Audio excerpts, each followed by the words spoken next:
Hey everyone, thanks so much for joining me today. I have Kasey Bayne. She is the founder of KB Consulting, and she offers fractional CMO and HubSpot RevOps consulting for B2B SaaS tech companies. So you can imagine the alignment within our conversation.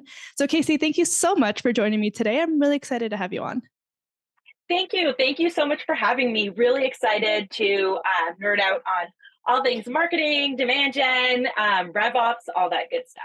I love it. Do you want to shine some more light on like your background, how you landed into what you're doing today, your experience with RevOps and specifically HubSpot, and kind of just, lay of the land of who you are, what you do? Excellent. Yeah. So I have been in tech marketing my whole career. I've always been, a tech nerd on like early GeoCities days, making HTML landing pages and all that kind of stuff. So not surprising that I ended up in the tech world for my marketing career. I've gotten to work with a bunch of really cool startups and software companies doing tons of mainly like B2B SaaS is really my specialty area. So I kind of grew in my marketing career, eventually leading like marketing and inside sales teams, and started using HubSpot about like 7 or 8 years ago to run it into our company. And we were going to really like use it for all of our marketing automation, customer success, sales, all that kind of stuff. And it was really kind of like the tool I had been dreaming of. I admit I am like a no shame HubSpot fangirl. I don't work for them. I'm just a super fan, but it really kind of let me like be able to measure all of the things that I'd really struggled with as a marketer. I remember early in my career, like as a marketing manager, having like a whiteboard in the office where I'd put like the number of calls that our inside sales team did, like the number of people that came to a webinar. But it was just really challenging to know if things were working or not. And you kind of know like you had a good feeling if a lot of people came to an event, but if they didn't buy anything, then that's not really a success as much as it might feel good. So I was always kind of trying to figure out, okay, how can I like really know what's working and what's not so I know where to focus on. And that's kind of where HubSpot entered the picture and really allowed me to do that. So I did like a few director of marketing, CMO type roles over the past few years, and RevOps is really like where like the best days that I had were always days when I got to like dig into the data, really like connect everything from like a site visitor, that initial campaign, your Google ad, all the way through like a lead, an opportunity, and like really all the way to lifetime value. And like being able to say, okay, this customer came from this particular campaign, and like pulling out that, 7 touches of marketing that we all learn in like marketing 101 and actually know what those are and be able to explain that to company leadership is just really powerful. So, yeah, I've been for the last few years helping out a ton of different companies, whether it's with like marketing strategy, but really like the biggest part of that is the RevOps and kind of that marketing analytics and being able to like really shine the light on the work that marketing is doing and saying like, hey, we actually bring like this much revenue to the table, and we're able to, if we need more enterprise customers, if we need more customers in a certain geography, like we can make that happen, and we have the data to back it up, which is just like so powerful and just really exciting. Yeah, and I love that you share that background because a lot of what I hear from the feedback of people who are wanting to dabble and get started with demand gen is they're like, it's not actually measurable, or it sounds all good, but like it doesn't actually translate to the on paper results.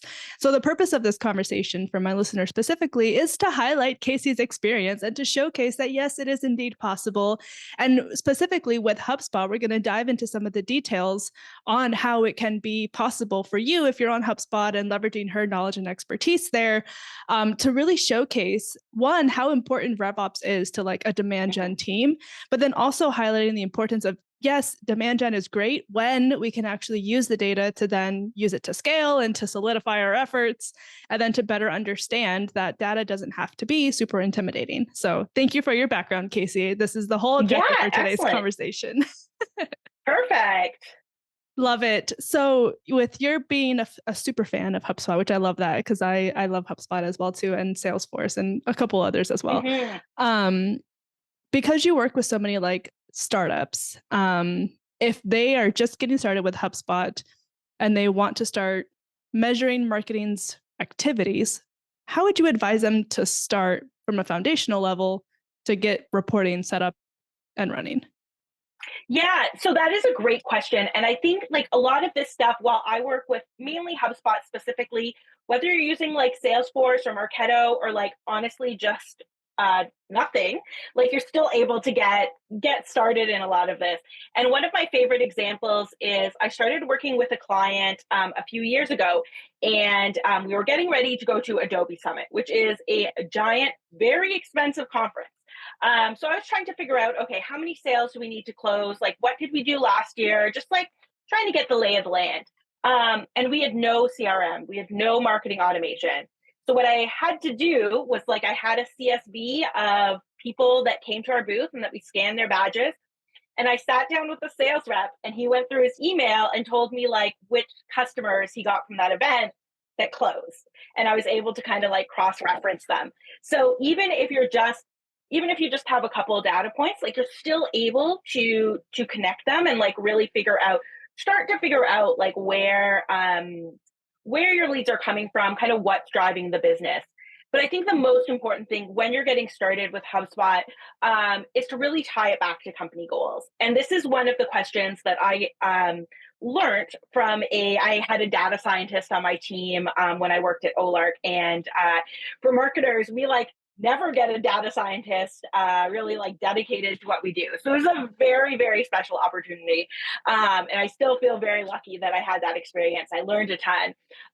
But really going back to like, what questions are you trying to answer?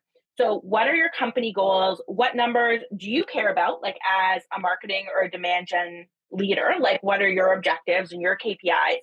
But even going bigger, like what numbers does the company care about? What numbers, do your investors care about if your team has board meetings and that kind of stuff? And then really working backwards from there. I think the other thing to look at is, especially if you have a sales team that is in your company or that kind of thing, is really about like, what kind of behavior or activities do you want to encourage in your team?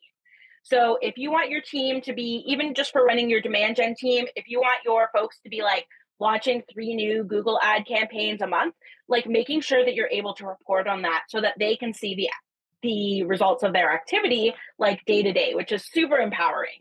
So it's really about like asking those big questions. What kind of information am I interested in? What are my goals?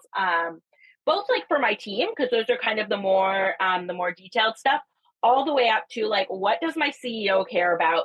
And then working backwards and seeing what data you have to tell that story.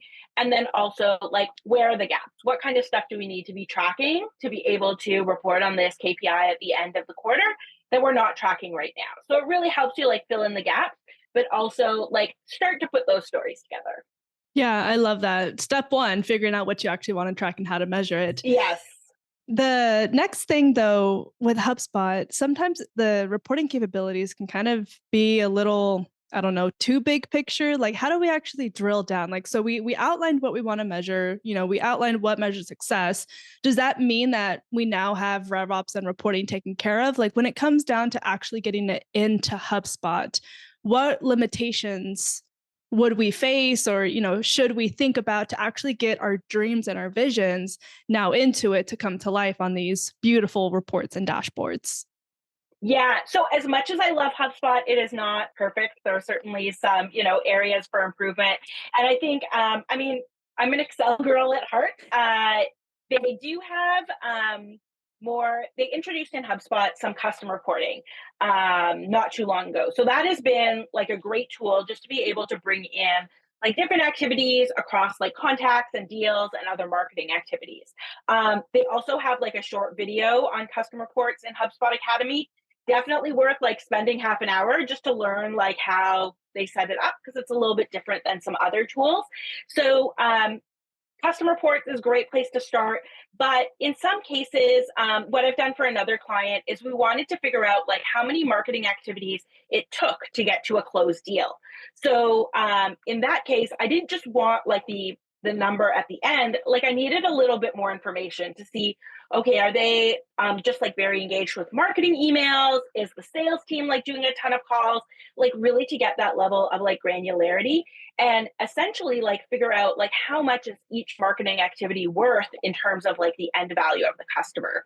So in that case, I did a report in HubSpot, exported it all into Excel, did a bunch of like pivot table magic, and was able to like really put that data together in a way that was helpful for my client and helpful for them to be able to, you know, figure out their budget and really like as the CMO, like advocate for their team and why they needed, you know, more budget or more staff or that kind of thing. It's like, hey, when we do these marketing activities, like our potential clients are really engaging with it. And like on average, a deal that engages with marketing 3 times will have like X% more revenue. And like being able to say that is just like super, super powerful. I'd say like don't be afraid to just export things to Excel and play around with things in there. Lots of great Excel resources out there as well, but sometimes you just need to like go through the data, especially if you need to like combine categories or, you know, activity types or things like that that may not have been obvious when you were setting up your HubSpot in the first place. But once you see it in Excel, you're like, okay, these two are kind of the same thing. Let me combine that data together. I love that. I'm a huge Excel user as well. I export Yes. everything.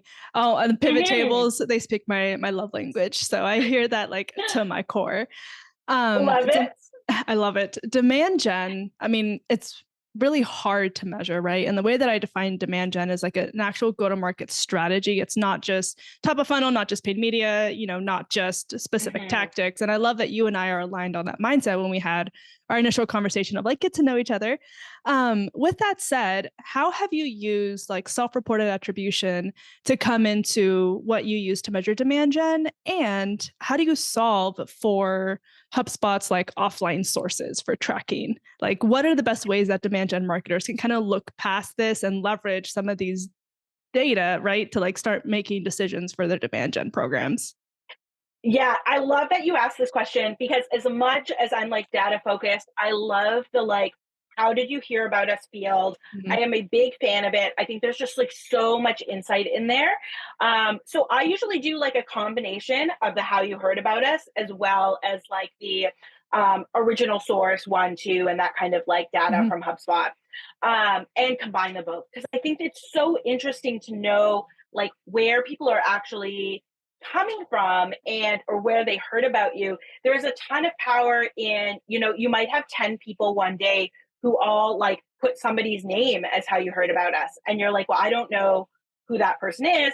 Maybe they're an influencer, maybe they're just like somebody well known in their field and it's like, you know what, they're talking about our product, like let me get in touch with them and like see how we can work together, see how I can support them and like see how I can find more people like that. I think just in terms of like business development and channel growth and like expanding your demand gen footprint, like having that information is super valuable.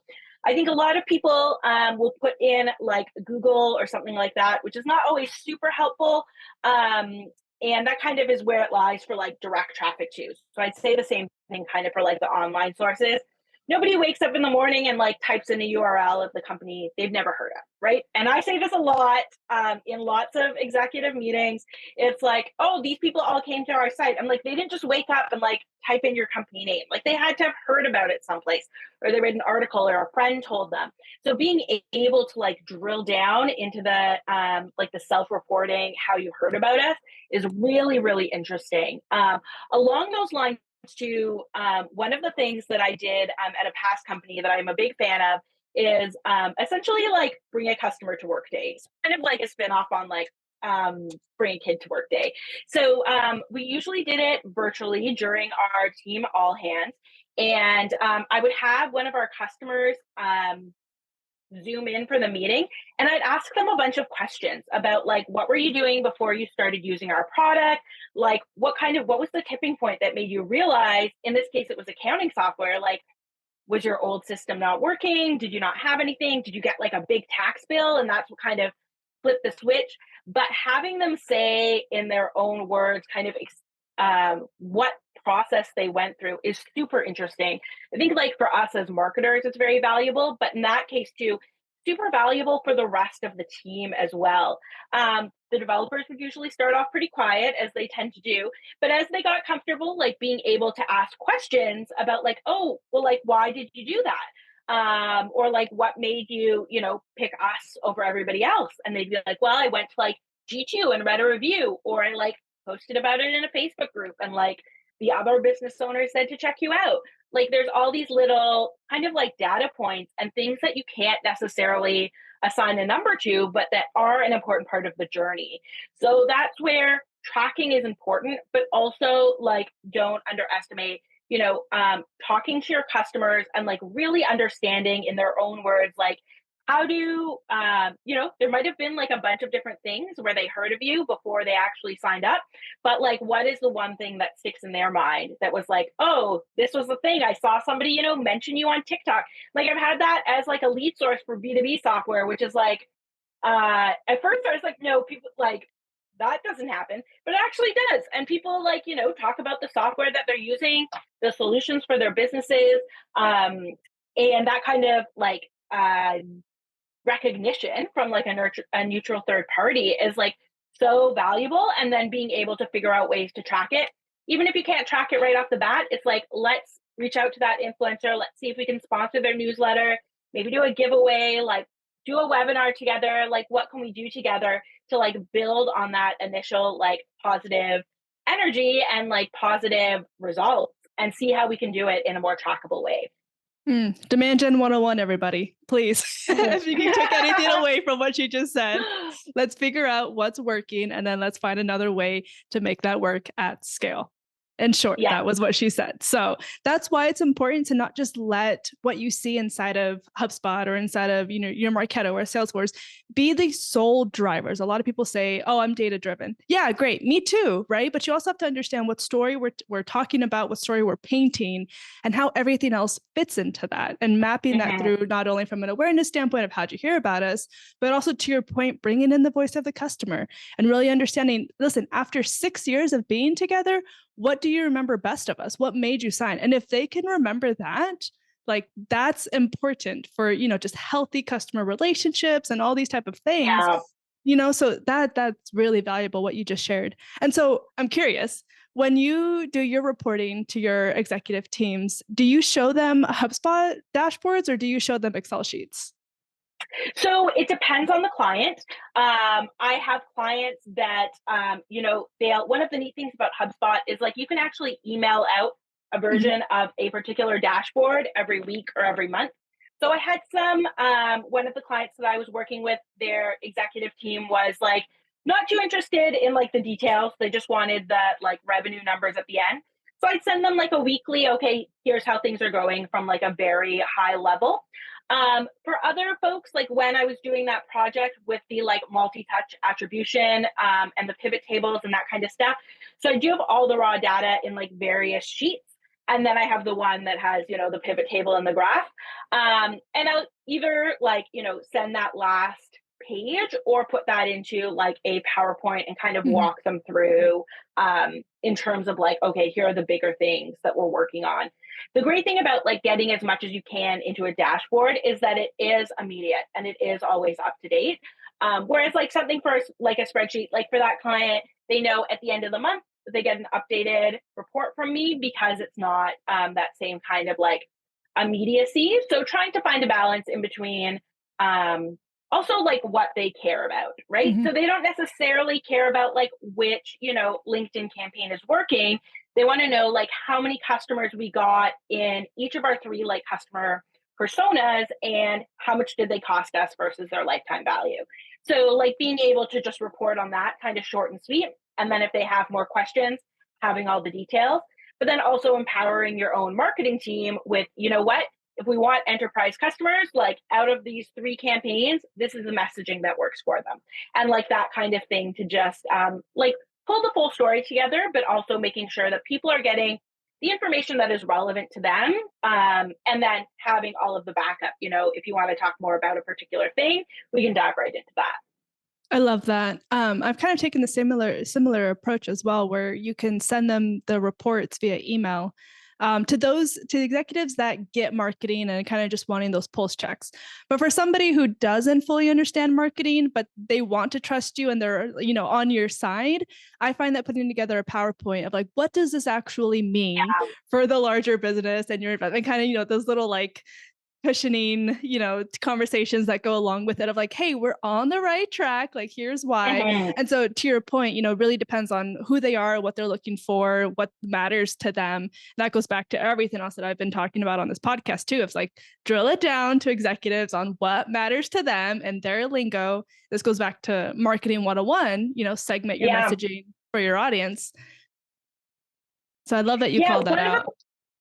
One of the things I found that has been like kind of a surprise hit with the execs that I work with is every month I will take a couple of clients, either like clients that ended up buying with us or clients that didn't. Usually the positive ones are a great way to start, and actually write down like every interaction they had with our marketing and our team in general. I think it's so easy to say, you know what, our superstar sales rep closed the deal, they did everything, they closed them in one phone call. It's like, yeah, that might have happened, but along the way they like read this article, they came to this event that so and so is speaking at, they clicked on this white paper, they clicked on this Google ad, they called support, and then they got a demo with the sales rep and they bought the next day. So it's like really interesting. And I think like that has been super powerful, and also kind of giving visibility to like, these are all of the things that are happening. And I think especially too, I have huge respect for like customer success folks, being on the front lines and that kind of thing. And it really goes to show like the power of the work that they're doing. It is incredible to be able to see like somebody had all of this marketing engagement with us, they had a sales call, then they had one support call, and like that was it. Like they were sold, right? So being able to have that kind of insight and really like bringing the whole organization together into like, here are all the spots they engage with us is just really powerful. And like honestly, I just like make it in a list, like one PowerPoint slide of like, meet our new customer, so and so. Here's like when they started with us, then they did 3 things in a week. Then we didn't hear from them from 3 weeks. Then they did this. So like being able to put that picture together, and even being able to drill down into like, why didn't they contact us for 3 weeks? It's like, oh, they were on vacation, it was their month end, like whatever it might be. But being able to pull that story together has been like a favorite slide for a lot of the execs that I work with. I love that. What are your favorite like 1 to 5 reports or dashboards or whatever you use to report marketing and or demand gen? Like if you just had to say these are my top, which ones are the ones that you would say absolutely must have and I show like every week or every month or however often? I love this question.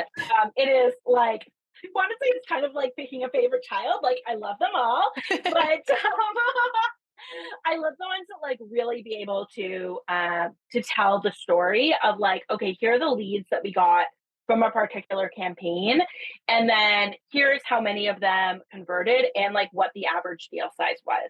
I think like that kind of funnel report is really powerful. One of the things that I learned, I was working with a very large client with like a hefty budget, and they made a new video and put it on their homepage. So super excited about it. And their goal was to bring in more enterprise customers. So the campaign did really well. We got tons of leads and tons of customers, but all of the customers were on their small business package and not on their enterprise package. So while like from the outside, you'd be able, or like from a high level, you'll be able to say like tons of people watched the video, tons of engagement, lots of customers. It's like that wasn't actually the goal for it. So we were able to repurpose the video and target small business companies specifically, and then kind of figure out, okay, this is obviously not what enterprise customers are looking for. Like, let's figure out another way that we can target this group. So being able to say, you know what, if we need a lot of leads for the sales team, if we need a lot of customers, in this segment, like let's put together a campaign that specifically meets that. And then being able to measure, from lead to opportunity to deal and like closed value and that kind of stuff. I also love to, I think like the activity reports are super interesting, especially at the early days of like especially for paid ads. That is something that you can learn so much so quickly. That is what I love about them. So being able to see like very quickly, okay, what is getting engagement? Are people clicking through to our landing page and like taking that first call to action? I do love to see things on like the end-to-end version, but especially, I mean, even if you've got a small ad budget, it's very easy to spend a lot of money in ads and not see the results. But being able to say, like, are people taking that first call to action right away? If not, like that's kind of like the red flag. So, let's fix it. If one ad out of our 3 ad sets is doing great, like let's refocus the money and put it there, which I think is really interesting. And I also love things that kind of help us forecast, like leading indicators. So the leads that we get, the visitors that we get, the like email engagement that we get today are going to turn into the opportunities for our sales team next month that are going to turn into our deals for 2 months from now, or whatever your sales cycle might be. So being able to kind of do those projections so that you see, you know what, like our leads are pretty quiet now. That means 2 months from now, our sales are going to be down. Like, what can we do to like ramp that up and experiment and try some new things and like fill the funnel so that the things that we're working on kind of in the demand gen world have enough support to like fill our funnel the whole way through. That is amazing. Amazing takeaways for just a demand gen and RevOps person to begin with. And I love your energy. I love your knowledge. You and I vibed from day one, right? So I'm just sitting here like, yes, girl, go. The last question that I have for you today, with you having experience in-house being, VP, director, CMOs, and now working with the RevOps side and being a consultant, what are some ways that demand gen marketers can better partner with their RevOps team? Yeah, I think like a big part is knowing that you're a team and you're on the same side, right? It can feel intimidating when somebody comes in and is like, I'm going to look at all your data and like tell you what's working and what's not. And it's never like a personal thing. It's like information that's going to help you do your job better. Yeah. And it really is like one of those things in marketing. You never know what's going to work and what's not. You can put together all of your hypotheses, but it's like what I've told my teams, like when I've managed folks a ton, is like sometimes the email campaign that you've spent weeks working on is amazing. Sometimes the email campaign that you wrote on the train on the way to work like beats everything else. So like you never know what you put your best judgment and resources into things, but like not being afraid of the data, right? It tells a story, but we also get to add in like a bunch of context about what that story was. So if a campaign like underperformed, it might be, you know what, that messaging just didn't work. Maybe our product actually wasn't caught up to where we were, kind of the vision we were selling, or maybe like an important person on our team was like out for a month, recovering from surgery or something. And it's like, well, that's why things didn't work because, we were all trying to do 3 people's jobs. So that kind of thing is like a big thing, like kind of understanding that, that the data is really powerful and helps you tell a story, but it's not the whole story by itself. And I think the other thing is like knowing like what kind of questions to answer. Just going back to like that point that I started off with, and not just for yourself as a marketer, but really like where you want to go with your career and like getting that seat at the table for yourself as demand gen, as like a senior marketer, as like a senior professional in your organization, like really thinking about, okay, there's like metrics that I can move for marketing. Like how does that impact the greater organization? And how can I really like, have more of an impact on what the company is doing and like use this information to help drive like strategy and product direction and like our customer acquisition plan and all of that kind of stuff. It is really powerful. And I think understanding like what questions you want to ask and not being afraid to ask questions. That is a big thing as well, because it is, really when you work with like any technical person, and I'm guilty of this too, you can like immediately like dump into the technical stuff and like being able to say, hey, I actually like, can we just go over what you mean when you say this? Or like that metric that you just mentioned, like how is that calculated? What fields is that data pulling from? Just so that you have an understanding of what's going on behind the scenes and that you're able to explain, okay, you don't need to be able to replicate the report, but to be able to kind of like understand what data is behind it and how to move the levers that you need to move is really powerful and really like makes a great team. I think like RevOps and Demand Gen are like really good partners just in achieving goals for both of them and just like having more information and like just the data is really powerful and working together can really be beneficial on both sides. Yes, I will personally attest that RevOps are one of my favorite people and make my job successful. So to all of my operations people that I've worked with in the past, thank you so much. With that said, I love the way that you've been able to like simplify talking about data because data can be overwhelming, complex, intimidating. And I love that you're able with your expertise to just drill that down and be like, listen, these are the right things you need to be asking. These are the things you need to be worrying about and thinking about. And so I really appreciate you taking the time to hop on this podcast with me.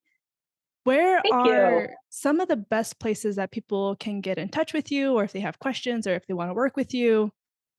Excellent. Yeah. Thank you again for having me. This has been great. This has been a lot of fun and always happy to nerd out on anything like HubSpot, RevOps, marketing strategy, all that good stuff.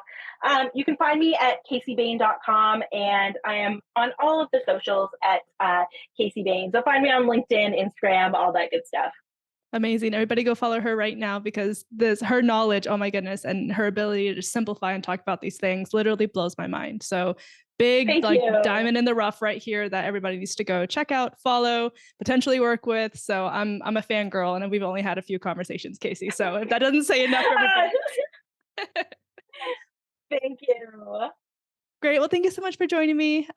We'll be in touch after the podcast for sure. But that's all the time that we have for today. So just thank you so much for taking the time to chat with me about all things RevOps and demand generation. Thank you.